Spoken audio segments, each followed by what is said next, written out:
in 1990 to 92, and in that time frame, as you know, Kuwait happened, the Gulf War happened, and also at that time we were under consideration for the BRAC. So two things simultaneously were influencing how that post was run. Morale wasn't at its highest. People were concerned about the war and how long it was going to last. They were concerned about whether the place was going to close down. And he found that he worked day and night along with the civilians and the military personnel to keep the equipment out there. He had a problem with getting batteries. He'd come home every night and say, "Oh, we need more batteries." And some nights, he didn't even come home. He just slept on the couch in his office because it was so demanding. And he was so proud of the people that he worked with, the civilians and military alike. They just pulled together and got the job done.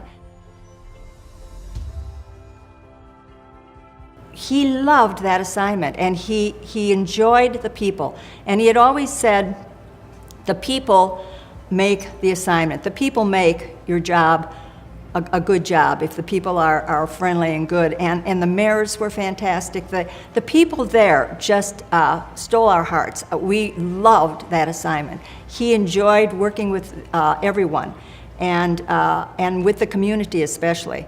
So it really was a highlight of his career and of my tailing along as a spouse. I really loved Fort Monmouth. Because of the war, we got to reach out a lot to the families, but one thing always stood out. When troops would come back to Monmouth from being over in Kuwait, we would go to the airport and meet them and greet them as they came off the plane. But then when we got to Monmouth, they'd have the fire trucks out there with the ladders raised, one on each side, and a huge American flag flying there. People lining the streets, welcoming them back home again. And that was really a show of such support and patriotism, and it was just spontaneous, love of country.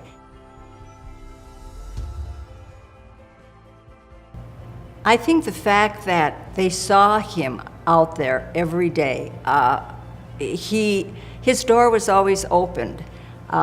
He would go down to the cafeteria to eat lunch or grab a cup of coffee and mingle with them, sit around the table and talk to them, and was always worried that the families after they left were not being taken care of. Worked with ACS to make sure that we were giving them the support that they needed.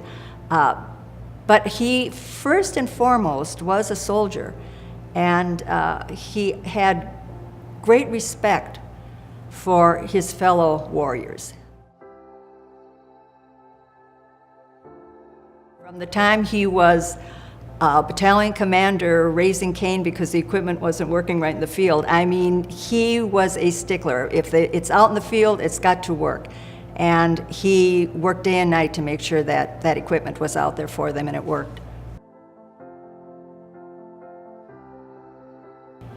I think he would be very humbled, and I know he would be very honored.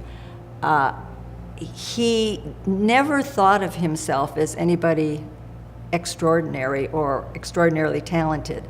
He loved what he did, and he would just say, "I did my job." He loved the military. He was always, I think, cut out to be a soldier. I think it was in his blood. He never intended to stay in. Our first assignment was 82nd Airborne at Fort Bragg. Terrible first assignment for a newly married couple because he was never there. It was terrible for the wife, perhaps. He loved it, but he knew after that, before that assignment was over with, I said, "Okay, this is it?" And he said, "No, this is where I belong." And I think he would never have been as good at anything else as he was as being a soldier.